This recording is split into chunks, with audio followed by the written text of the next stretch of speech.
কাল কিয়ামতের দিনটা বড় ভয়ঙ্কর হবে, এত ভয়ঙ্কর বন্ধু। আমার নবী বলেছেন উলঙ্গ অবস্থায় মানুষগুলো হাসুরের ময়দানে একত্রিত হবে রে।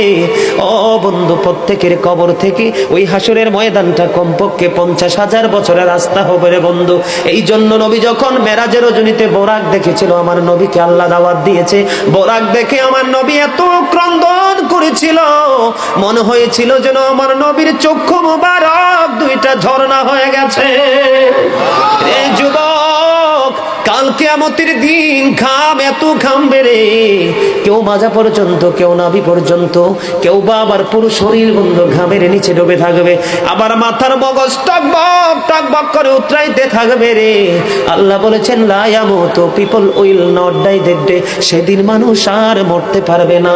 আল্লাহ বলেছেন ফিহা ওয়ালা ইয়াহইয়া, people will not be able to live that day, মানুষ সেদিন বাঁচতেও পারবে না।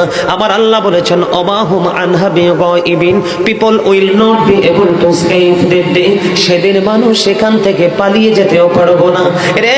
দুর্গাপুরের যুবক, হাদিস শরীফের মধ্যে এসেছে কাল কিয়ামতের দিন আল্লাহর আরশের ছায়া ছাড়া কোনো ছায়া থাকবে না। ওই কাল কিয়ামতের দিন এই দুর্গাপুরের যুবকগুলো চাইয়া দেখেন চাতক পাখির মতো বসে আছে। আমার কাছে এত সুন্দর লাগে রে যুবক, আমার হৃদয়টা ঠান্ডা হয়ে গেছে, কলিজা ছুঁয়ে গেছে তোমাদের উপস্থিতি এবং মনোযোগ। আল্লাহ রাব্বুল আলামিন হাদিস শরীফের মধ্যে এসেছে কাল কিয়ামতের দিন আর 7 শ্রেণীর মানুষকে আল্লাহর আরশের ছায়ার নিচে জায়গা দিবে রে। এর মধ্যে বিশাল একটা টিম থাকবে পৃথিবীর যুবকেরা।